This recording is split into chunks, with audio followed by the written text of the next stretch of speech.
Hello everyone, मैं आपका GS mentor Prakash Raj आपके अपने यूट्यूब चैनल जीएस अड्डा विद पीसी में आपका हार्दिक अभिनंदन करता हूं। और डियर फ्रेंड्स, आज अपन बात करेंगे अपने बायोलॉजी 1000 एमसीक्यू सीरीज़ के पार्ट 7 की। उससे पहले आपसे मेरे अपने छोटे से बच्चे के साथ आपका परिचय करवा दूं। ये है मेरा बेटा हर्षित कुमार खरड़िया, मेरे बिग ब्रो का सन है ये।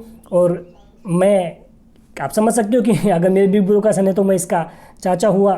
तो इसने मेरे से जिद की कि नहीं अंकल, मेरे को भी आपके साथ बैठना है। तो मैं बोला चलो ठीक है बेटा, आप भी आ जाओ। तो ये मेरा बेटा है और आज अपन बात करने वाले हैं बायोलॉजी के उन्हीं 20 एमसीक्यू सीरीज़ के पार्ट 7 है कि जो 1000 एमसीक्यू सीरीज़ पढ़ रहे हैं उनकी 7 पार्ट की, जिसमें मैंने आपके लिए वो 20 इंपॉर्टेंट क्वेश्चन इंक्लूड किए हैं जो आपके लिए जितनी भी कंपटीशन एग्जाम आने वाली है उनके लिए बहुत ही ज़्यादा हेल्पफुल साबित होने वाले हैं। तो डियर फ्रेंड्स, आपसे सबसे पहले ये रिक्वेस्ट करना चाहूँगा कि आप वीडियो को पूरा वॉच कीजिएगा। अब उस पर बैठ जाओ बेटा, आप वीडियो को पूरा वॉच कीजिएगा जिससे आने वाले आप अच्छे से कंटेंट जो आपको सामने मैंने प्रेजेंट किया है उसको आप अच्छे से जान पाएँ और अपने जीएस को अच्छे से बढ़ा पाएँ। और अगर कंटेंट आपको अच्छा लगे तो आप वीडियो को अवश्य लाइक कीजिएगा और साथ में जितने भी न्यू फ्रेंड्स मेरे वीडियो को देख रहे हैं वो चैनल को विद बेल आइकन बटन अवश्य सब्सक्राइब कीजिएगा।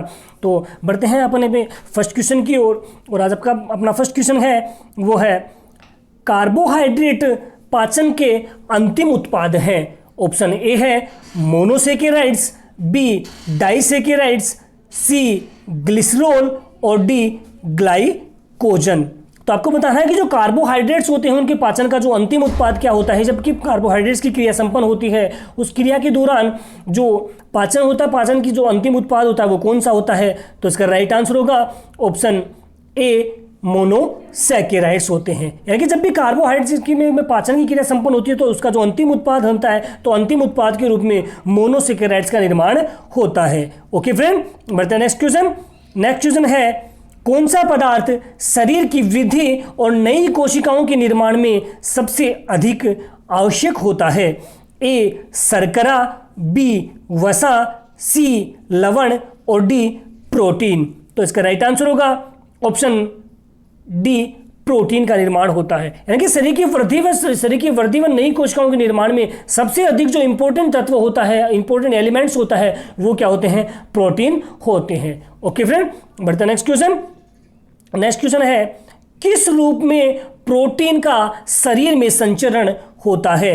ए एंजाइम, बी वशीय अम्ल, सी न्यूक्लिक अम्ल और डी अमीनो एसिड्स। तो इसका राइट आंसर की बात करें तो इसका राइट आंसर होगा ऑप्शन डी, एमिनो एसिड्स होते हैं। यानी कि जो एमिनो एसिड्स होते हैं उनके रूप में हमेशा प्रोटीन का हमारे शरीर में सबसे ज़्यादा प्रचुर मात्रा में संचरण होता है। ओके, बढ़ते हैं नेक्स्ट क्वेश्चन। नेक्स्ट क्वेश्चन है, शरीर में यूरिया का संश्लेषण होता है। ए किडनी में, बी लीवर में, सी मूत्राशय में या जो यूरिन सिक्रेशन होता है उसमें, और डी रक्त में। तो इसका राइट आंसर होगा ऑप्शन बी, लीवर के अंतर्गत। यानी कि जो शरीर में जो यूरिया का सिक्रेशन संश्लेषण होता है वो कहाँ होता है, लवण यकृत के अंदर होता है। जबकि अपन वृक्क की बात करें तो वृक्क क्या है, उत्सर्जी अंग होता है। यानी कि कीट का जो उत्सर्जी पदार्थ होता है वो हमेशा क्या होता है, उत्सर्जन। इसमें क्या होता है, उत्सर्जन कि इसमें जो वेस्ट मटेरियल होता है उनको उत्सर्जन करने का कार्य कौन करता है, किडनी करता है, वृक्क करता है। जो हमारे शरीर में दो जोड़ी के होता है, जो हमारे जो डायफ्राम पार्ट होता है उसके जिस नीचे की साइड में, उसके पीछे की साइड में हिस्सा ये जुड़ा होता है जो मूत्राशय के साथ में दो नलियों के माध्यम से जुड़ा होता है। ओके फ्रेंड, बढ़ता है नेक्स्ट क्वेश्चन। नेक्स्ट क्वेश्चन है, कीट का उत्सर्जी पदार्थ है।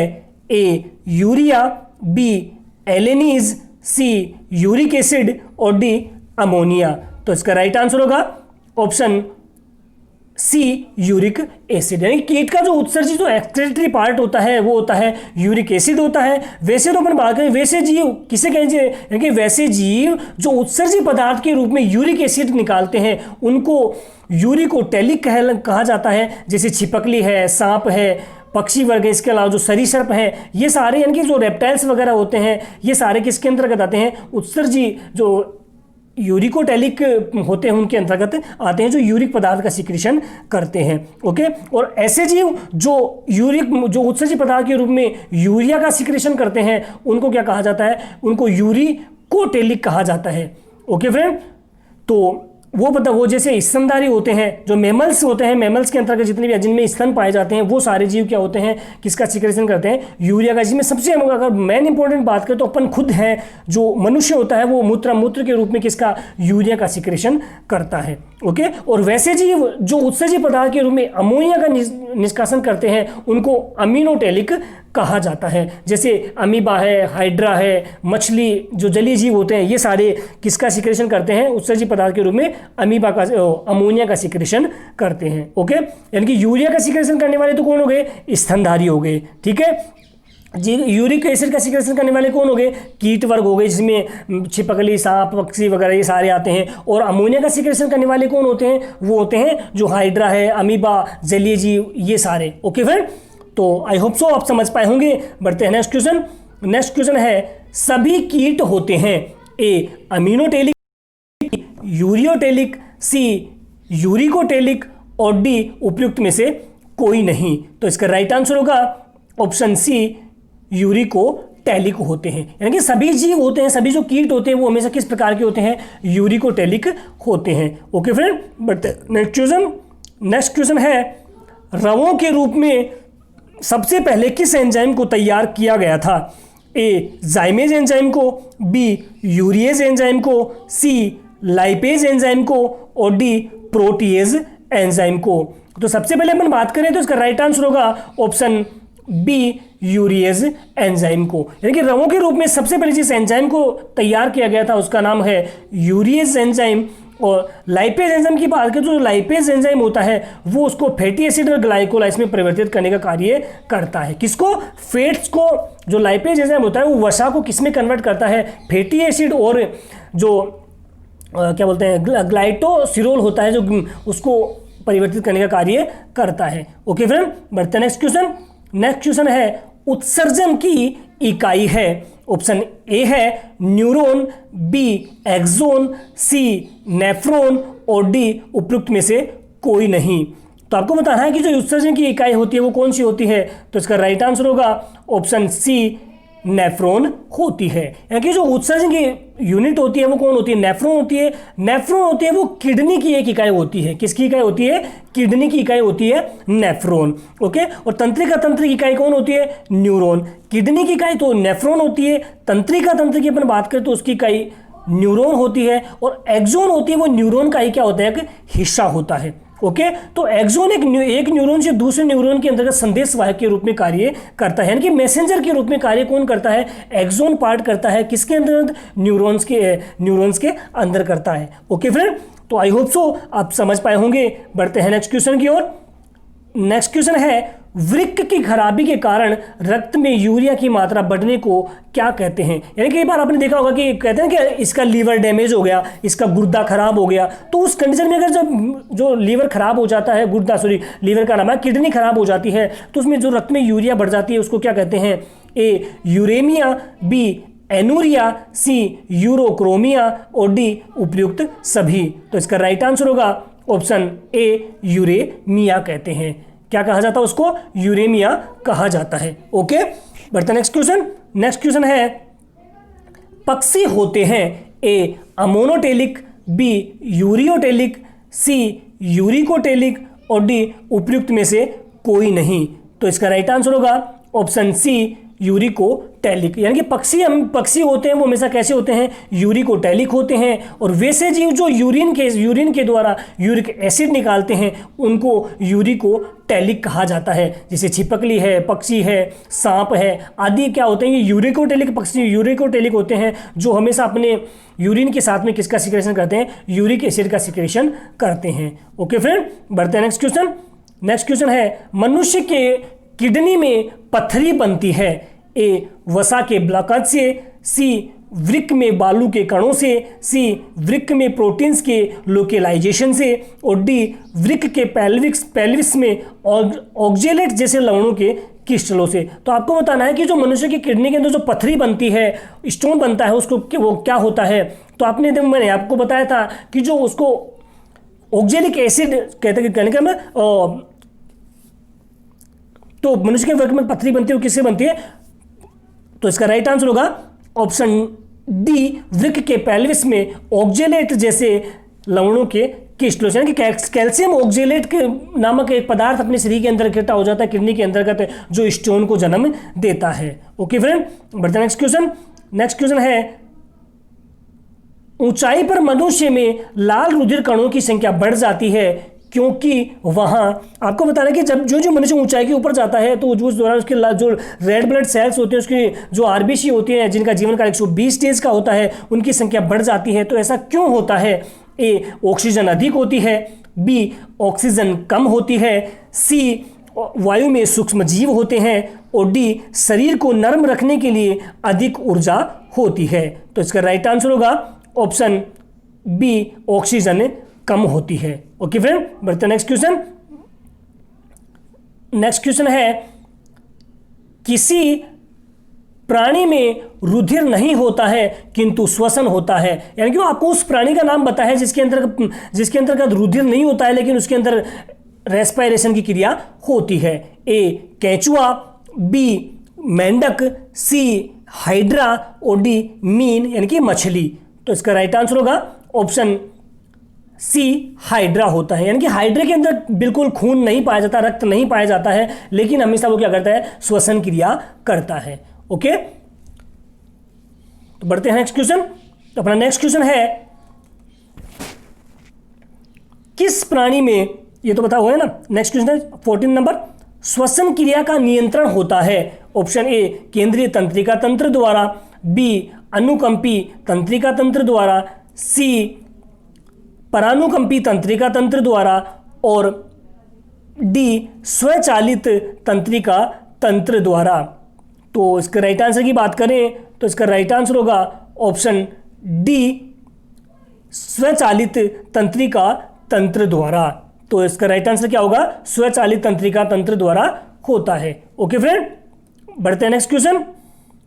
नेक्स्ट क्वेश्चन है, श्वास लेने में, इससे पहले अपन छोटा सा जो पिछला क्वेश्चन उसके बारे में अपन जान लेते हैं कि जो श्वसन क्रिया का जो नियंत्रण होता है वह स्वचालित तंत्रिका तंत्र द्वारा होता है। जो स्वचालित तंत्रिका तंत्र होता है उसमें क्या होता है, कुछ ये होता है जो स्वचालित तंत्रिका तंत्र, कुछ मस्तिष्क में कुछ मेरुरज्जु तंत्रिकाओं द्वारा इसका निर्माण होता है। कुछ तो मस्तिष्क का पार्ट और कुछ मेरुरज्जु जो बोन मेरो होती है उसकी तंत्रिकाओं के द्वारा इसका निर्माण होता है। जबकि तंत्रिका तंत्र का वह भाग जो संपूर्ण शरीर तथा तंत्रिका तंत्र पर नियंत्रण करता है क्या कहलाता है? केंद्रीय तंत्रिका तंत्र कहलाता है, यानी कि सेंट्रल नर्वस सिस्टम कहलाता है। तो किसे कहेंगे सेंट्रल नर्वस सिस्टम? यानी कि तंत्रिका तंत्र का वह भाग जो संपूर्ण शरीर तथा तंत्रिका तंत्र पर नियंत्रण रखता है सेंट्रल न्यूरो सिस्टम कहलाता है।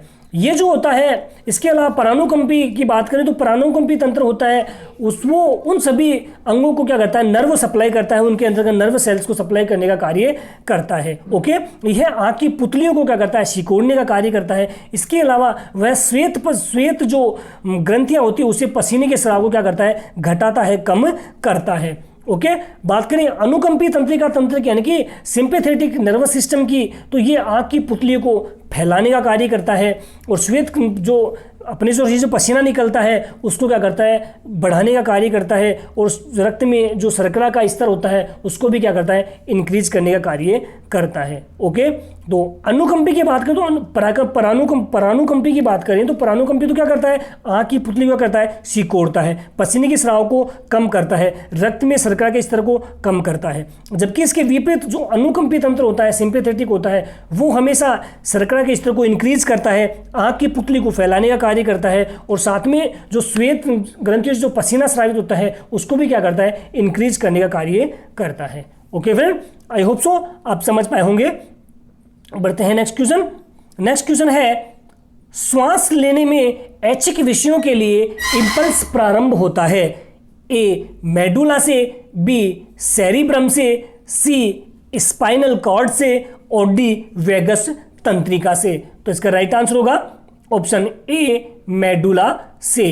तो इसका राइट आंसर का ऑप्शन है मेडुला से। तो सांस लेने में ऐच्छिक विषयों के लिए इंपल्स के रूप में कौन प्रारंभ करता है? मेडुला से प्रारंभ होता है। तो सांस लेने के जो ऐच्छिक विषयों के लिए इंपल्स का प्रारंभ किससे होगा? मेडुला से होता है। बात करें सेरिब्रम की, तो सेरिब्रम मस्तिष्क का सबसे विकसित भाग होता है। ओके, और ये भाग होता है, ये हमेशा बुद्धिमत्ता को, हमारी स्मरण शक्ति को, हमारी इच्छा शक्ति को, ऐच्छिक क्रियाओं को और अपना जो ज्ञानवाणी होती है जिनके द्वारा अपन बोल पाते हैं अच्छे से, और हमारे जो चिंतन का केंद्र होता है। तो हमारी इच्छा शक्ति, ज्ञानवाणी, हमारे चिंतन, स्मृति, बुद्धिमत्ता, इन सब का केंद्र किसको कहा जाता है? सेरिब्रम को कहा जाता है, जो हमारे शरीर का हमारे मस्तिष्क का सबसे विकसित पार्ट होता है। ओके फ्रेंड, दूसरा है मेडुला ऑब्लांगेटा। तो मेडुला ऑब्लांगेटा होता है, ये मस्तिष्क का सबसे पीछे का भाग होता है। ठीक है, यह उपापचय, रक्तदाब, हृदय की धड़कन पर नियंत्रण व अनैच्छिक क्रियाओं पर नियंत्रण करने का कार्य करता है। ओके, तो मेडुला ऑब्लांगेटा किसका केंद्र होता है? अनैच्छिक क्रियाओं पर नियंत्रण करने का कार्य करता है, हमारे हृदय की धड़कन पर नियंत्रण करता है, रक्तदाब पे और उपापचय पे का केंद्र होता है। ओके, स्पाइनल कॉर्ड की बात करें तो स्पाइनल कॉर्ड है, ये प्रतिवर्ती क्रियाओं पर नियंत्रण करने का कार्य करता है। ओके, और मस्तिष्क से जो आने वाले जितने भी उद्दीपन है उनके संवहन का कार्य भी कौन करता है? स्पाइनल कॉर्ड करता है। ओके फ्रेंड, बढ़ते हैं नेक्स्ट क्वेश्चन। नेक्स्ट क्वेश्चन है, एक सामान्य मनुष्य 1 मिनट में सांस लेता है। ए 10 से 15 बार, बी 20 से 25 बार, सी 14 से 18 बार और डी 25 से 30 बार। तो इसका राइट आंसर होगा ऑप्शन सी, 14 से 18 बार सांस लेता है। ओके फ्रेंड, बताए नेक्स्ट क्वेश्चन। नेक्स्ट क्वेश्चन है, श्वसन क्रिया किसके द्वारा नियंत्रित है? ए सेरिब्रम द्वारा, बी सेरिबेलम द्वारा, सी स्पाइनल कॉर्ड द्वारा और डी मेडुला ऑब्लांगेटा द्वारा। तो इसका राइट आंसर होगा ऑप्शन डी, मेडुला ऑब्लांगेटा द्वारा। जो अभी आपने मैंने जैसे बताया कि जो मेडुला ऑब्लांगेटा होता है वो हमारे हृदय धड़कन को नियंत्रण करता है, अनैच्छिक क्रियाओं को नियंत्रण करने का कार्य करता है, उपापचय दरों को बराबर रखता है, रक्तदाब को नियंत्रित करने का केंद्र होता है। तो इसका राइट आंसर होगा ऑप्शन डी, मेडुला ऑब्लांगेटा होता है। ओके फ्रेंड, बढ़ते नेक्स्ट क्वेश्चन। नेक्स्ट क्वेश्चन है, हाइबरनेशन के समय मेंढक श्वसन करता है। ए बाह्य गिल्स द्वारा, बी फेफड़े व बक्कोफेरिंजियल लाइनिंग द्वारा, सी बाह्य गिल्स व फेफड़ों द्वारा और डी नम त्वचा द्वारा।